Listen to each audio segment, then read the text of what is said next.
Hola, bienvenidos y bienvenidas a esta cápsula audio grabada del taller formativo de epidemiología. Bueno, vamos a iniciar con el primer ejercicio que tiene que ver con las medidas de frecuencia. Se plantea que según esta tabla de casos nuevos de VIH en el periodo de los años 2010-2018 y considerando que en el periodo se ha presentado un fallecimiento del 3% anual de la población con VIH confirmado, se solicita calcular la tasa de prevalencia de todos los años. Primero entonces tenemos este periodo de años 2010-2018, sumado a esto se está considerando que anualmente fallece un 3% de la población diagnosticada con VIH y vamos a calcular entonces la tasa de prevalencia. Recordar que la tasa de prevalencia es contar el número de casos en un momento y lugar determinado, ¿ya? Vamos a partir entonces, aquí se nos entregan los datos en el año 2010, se confirmaron 2.982 casos, pero ya tenemos un dato, recuerden, que se nos dice que de estos casos un 3% fallece. Yo hice el cálculo del 3% y 89 personas fallecieron.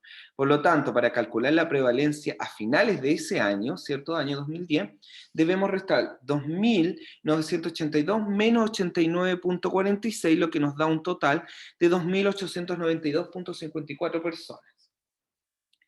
La población estimada para ese año es de 17.094.270, por lo tanto, hacemos el cálculo, ¿ya? Dividimos 2.892.54 dividido por 17.094.270, lo que nos da este valor decimal. Recuerden que los valores decimales, cuando hay patologías de baja prevalencia, es difícil poder interpretarlos. Entonces, como este valor es tan pequeño, vamos a amplificar por 10.000, ¿ya? Por lo tanto, multiplicamos por 10.000 y nos da 1.69. Como las personas no las podemos dividir, o sea, no podemos decir 1.69 personas, vamos a aproximar al valor 2. Por lo tanto, al aproximar, la interpretación es que por cada 10.000 habitantes en el año 2010 hay 2 casos de personas viviendo con VIH positivo. ¿Ya? Continuamos con el año 2011. En el año 2011 se diagnosticaron y se confirmaron 3.159 personas con VIH positivo. Pero como es prevalencia, tenemos que sumar los casos del año anterior. El año anterior tuvimos 2.892.54, ya le sumamos eso. Aquí hay un error, pero es 54.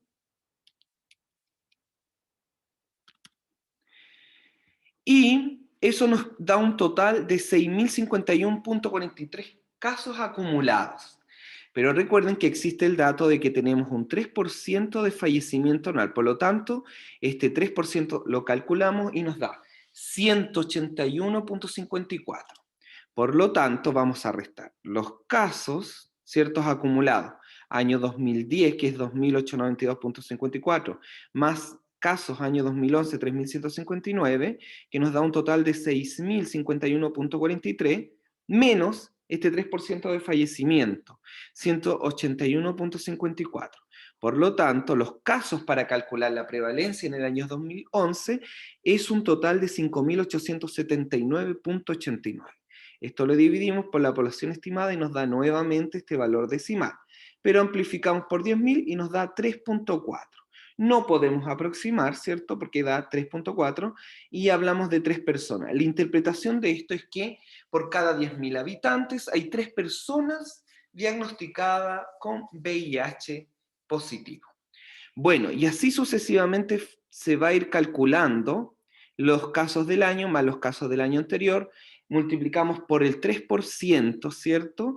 Restamos ese 3% de mortalidad, de muerte, y nos da un valor anual acumulado de casos, los cuales vamos a dividir por la población estimada, y siempre vamos a amplificar por 10.000, porque el valor es muy pequeño, ¿ya?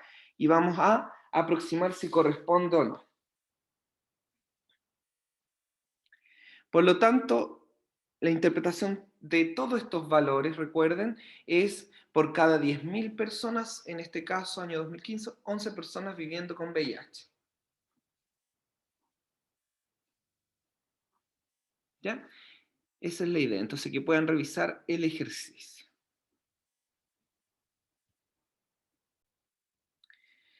Número 2. Ya también aquí, según la tabla anterior, calcule la incidencia acumulada. ¿Ya? Pero recuerden que la incidencia, vamos a hacer una gran diferencia entre prevalencia, porque prevalencia cuenta el número de casos que existen en un momento determinado. Sin embargo, la incidencia acumulada, vamos a calcular la acumulación de casos a través del tiempo, ¿ya? Sin considerar si alguno de ellos ha fallecido, porque es casos, la incidencia son casos nuevos de la enfermedad. Por lo tanto, en el año 2010 tenemos 2.982 casos confirmados. Hacemos este cálculo en este caso solamente con la población estimada sexualmente activa, ¿ya? Que es el mismo cálculo que hicimos anterior, sexualmente activa, ¿ya? Que son los que están expuestos a tener el riesgo de ser personas VIH positivo. Por lo tanto, entonces, tomamos este valor de 2.982 casos dividido por esta población, ¿cierto? Estimada, y nos va a dar un valor muy bajo en decimales, pero eso lo tenemos que multiplicar por 10.000 y nos va a dar 1.7, ¿ya? Eso quiere decir que en el año 2010, ¿cierto? Por cada 10.000 personas, dos personas, en este caso, han sido diagnosticadas con VIH, ¿ya? Ahí lo vamos a ir aproximando. En el año 2011 vamos a sumar los casos confirmados del año 2010 más los casos confirmados año 2011 y nos va a dar 6.141. 6.141 dividido entonces por la población estimada de ese año. 17.248.450 y el resultado lo amplificamos por 10.000, lo que nos da una tasa de 3.5, 3.56, aproximamos a 3.6, por lo tanto, hablamos de 4 personas.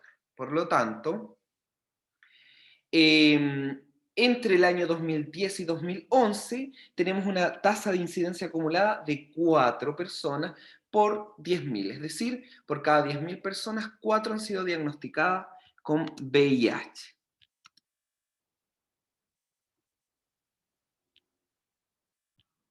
Bueno, hacer el cálculo de todos los años, ¿cierto? Vamos sumando el año anterior y por lo tanto podemos decir que en el periodo entre 2010 y 2018 existe una tasa de incidencia acumulada de 21 personas. Eso quiere decir que por cada 10.000 habitantes, 21 personas fueron diagnosticadas en este periodo por VIH positivo.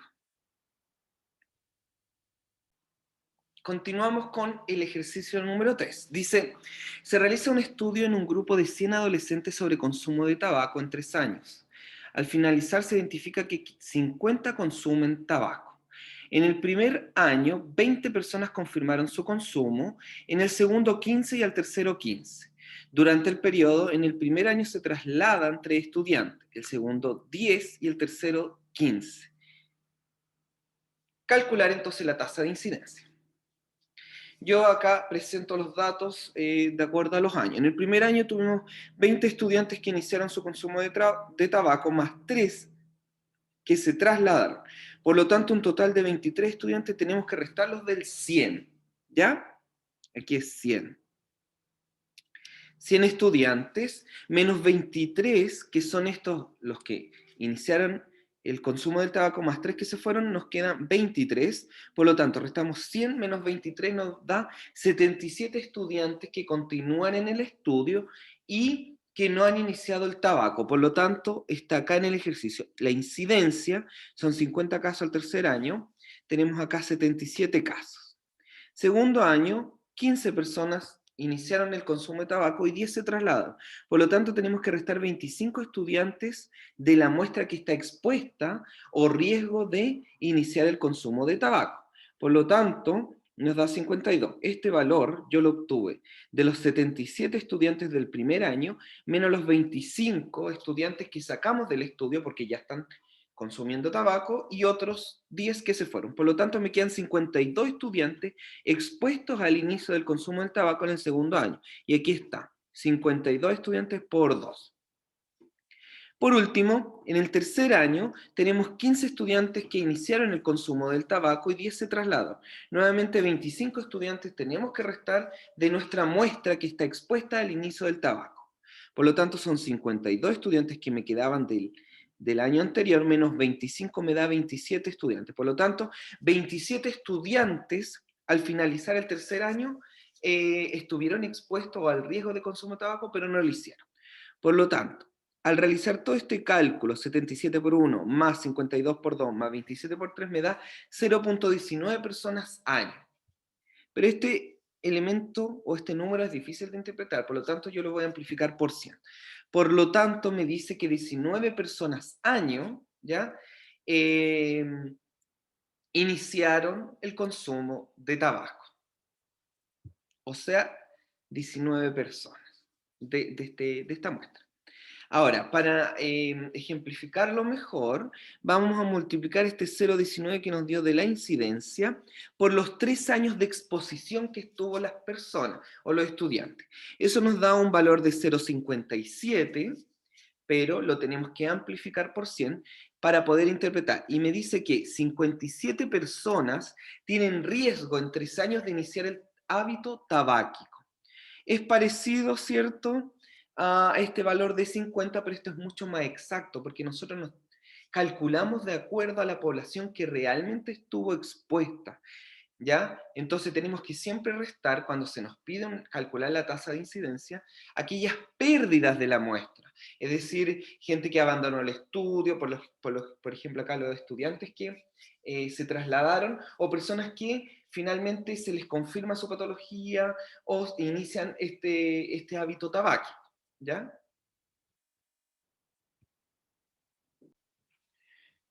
Continuemos entonces con el desarrollo de la parte 2, que tiene que ver con medidas de asociación y de impacto. Número 1. En un estudio analítico de 3 años a una población de adultos jóvenes, 1850 adultos jóvenes, se desea calcular el riesgo de presentar insulinoresistencia según su estado nutricional. Un 60% de la población en estudio presenta malnutrición por exceso, ya sea sobrepeso u obesidad, y de este grupo un 37.5% presentó la insulinoresistencia. De las personas con estado nutricional normal, un 12,8% presentó la insulinoresistencia. Entonces aquí nos piden calcular el riesgo relativo. Recordar que el riesgo relativo pretende evidenciar si existe o no asociación entre un factor de exposición, que en este caso es la malnutrición por exceso, y la presencia de una consecuencia, en este caso una patología que es la insulinoresistencia. Entonces nos armamos esta tabla 2x2 para ubicar los datos.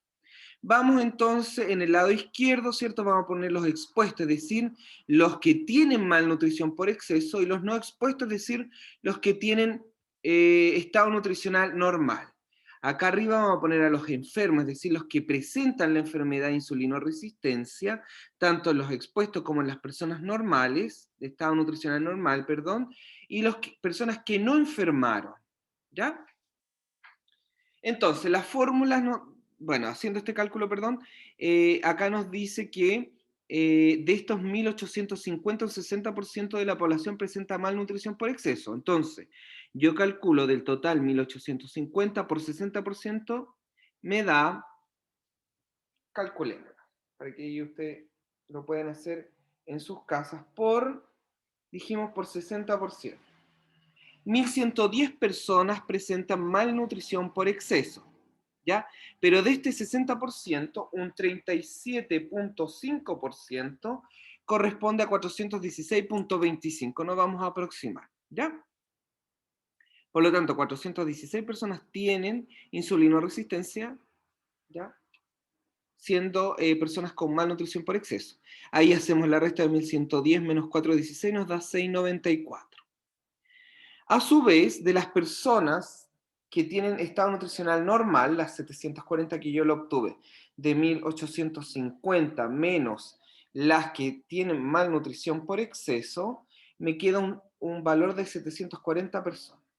De este valor de 740 personas, acá en el ejercicio nos mencionan que un 12,8% presentó insulinoresistencia, siendo personas con estado nutricional normal.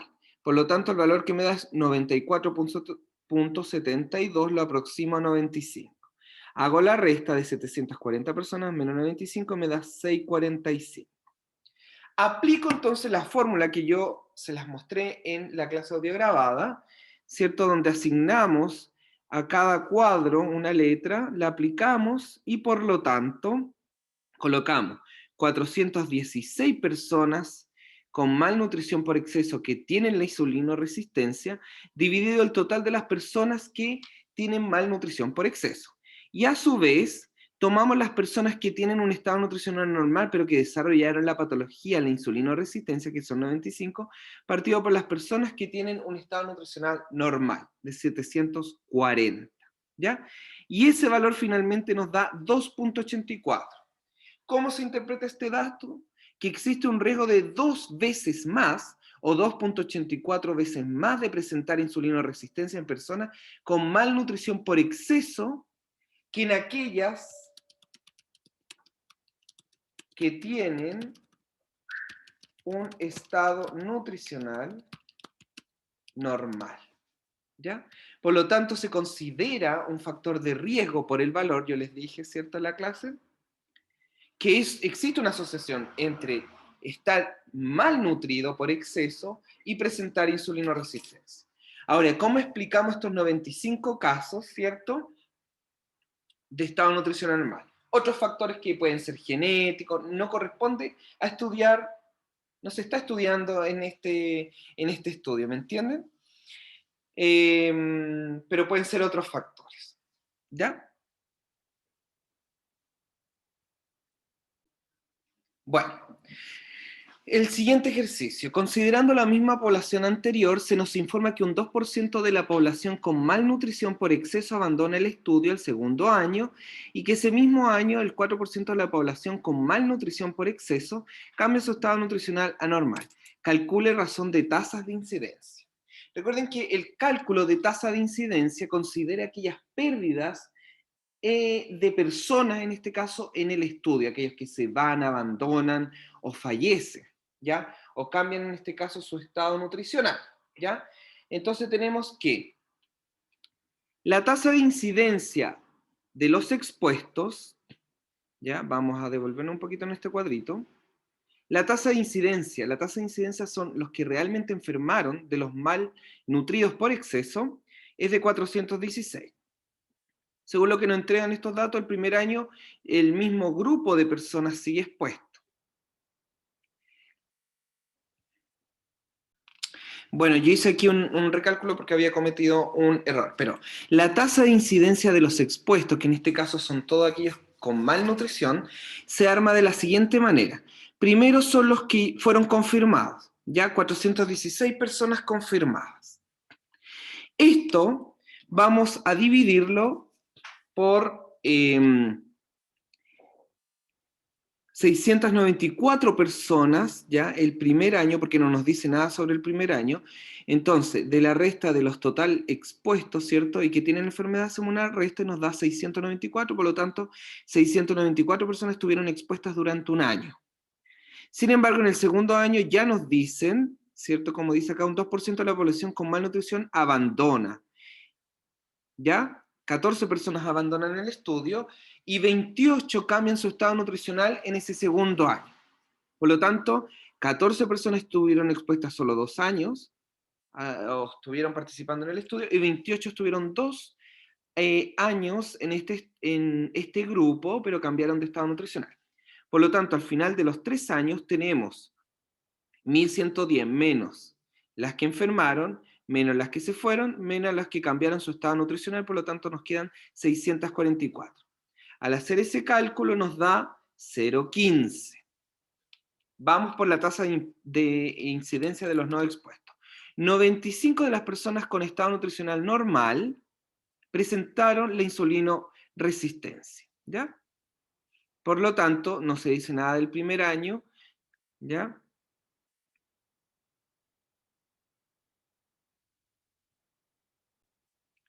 Sin embargo, se nos dijo que en el segundo año 28 personas se cambian su estado nutricional. Están aquí las 28 personas. Pero esas personas estuvieron en este grupo de personas con estado nutricional solo un año. Por eso está multiplicado por un año.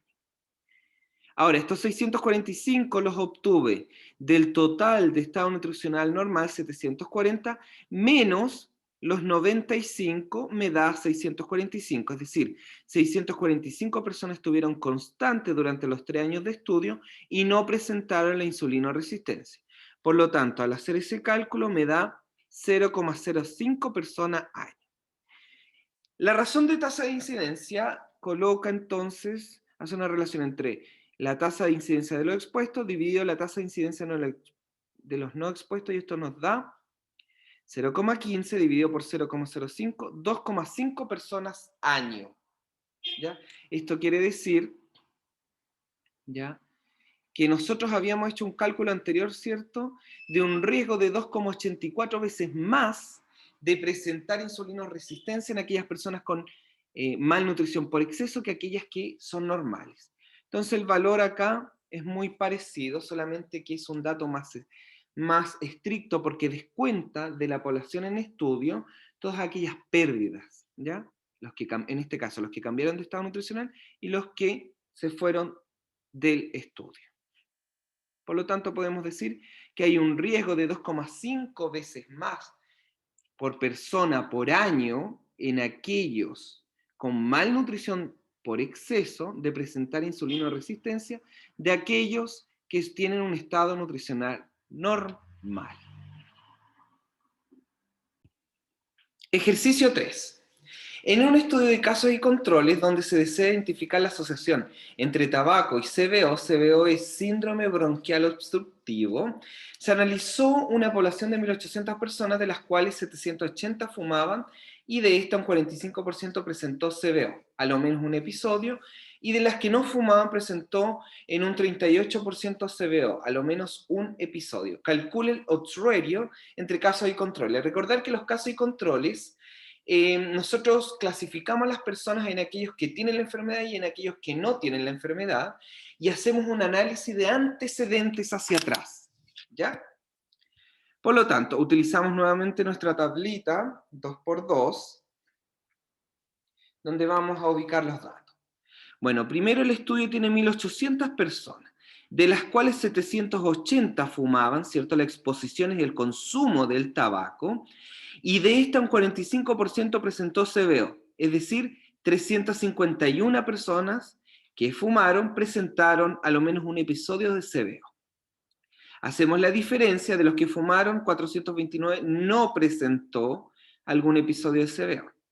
Y de las que no fumaban, presentó un 38% de CBO. Las que no fuman es la diferencia entre 1.800 menos 780 me da 1.020. 1.020 lo multiplico por un 38% y me da 388 personas que no fumaron, pero que a su vez presentaron a lo menos un episodio de CBO.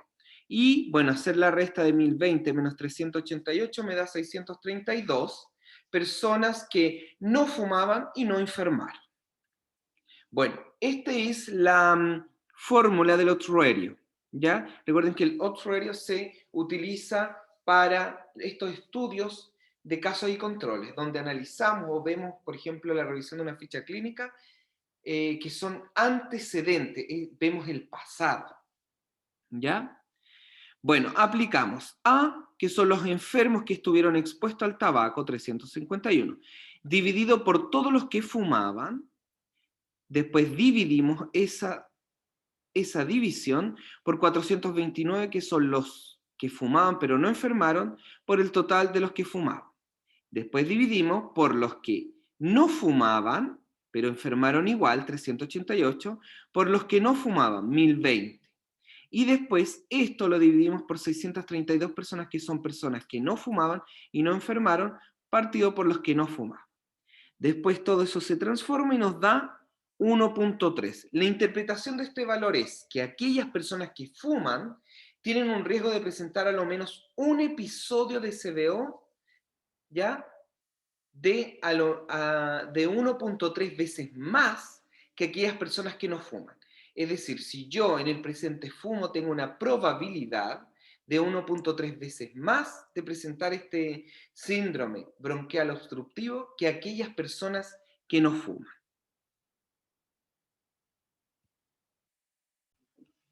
Siguiente ejercicio. En un estudio de prevalencia se desea identificar la estimación de riesgo entre la exposición al consumo de alcohol y el riesgo de consumo problemático. La muestra representativa, que es de 3.500 personas, de los cuales 90% consume alcohol, es decir, 3.150 personas, de las que consumen alcohol un 39% presentó riesgo de consumo problemático. Por lo tanto, de este grupo de personas que beben alcohol, 3.150, yo calculo un 39% y me da 1.229 personas. De los que no consumen alcohol, que son 350, que es la diferencia entre 3.500 y 3.150, un 2% presentó riesgo de consumo problemático, es decir, 7 casos. Y aquí nos solicita calcular la razón de prevalencias, ¿ya? Por lo tanto, ¿cómo se calcula? Bueno, la razón de prevalencia se calcula la prevalencia de los expuestos, en este caso de los que consumen alcohol, y la prevalencia de los no expuestos. Colocamos acá el total de personas que presentó consumo problemático dividido por todos aquellos que beben alcohol, 3.151, dividido por aquellas personas que presentaron consumo problemático pero que no beben, 7 casos, sobre estos 350 personas que no beben alcohol. Y nos da un valor de 18. La interpretación de esto es que, recuerden que como son estudios de prevalencia, no podemos establecer claramente las asociaciones, podemos estimar, y por eso se dice, se puede estimar que aquellas personas que beben alcohol tienen un riesgo de 18 veces más de presentar consumo problemático que aquellos que no beben alcohol, ¿ya? Siguiente ejercicio. Según el estudio 1, que asociaba malnutrición con presencia de insulinoresistencia, que está acá, este es el estudio 1, ¿ya? Este es el estudio 1. Vamos a calcular el riesgo atribuible a los expuestos, ¿ya? Bueno, utilizamos la misma tabla, solamente que ahora tenemos que calcular la incidencia acumulada de los expuestos, es decir, 416 casos sobre los 1.110, porque estos son los que presentaron la insulinoresistencia, sobre los 95 que eran estado nutricional normal, es decir, no expuesto, sobre el total de no expuestos. Esto nos da 0,24. Si nosotros lo transformamos en porcentaje, nos dice que la interpretación de este dato, por supuesto, las personas con malnutrición por exceso tienen 24% más probabilidad de presentar insulinoresistencia que las personas con estado nutricional normal.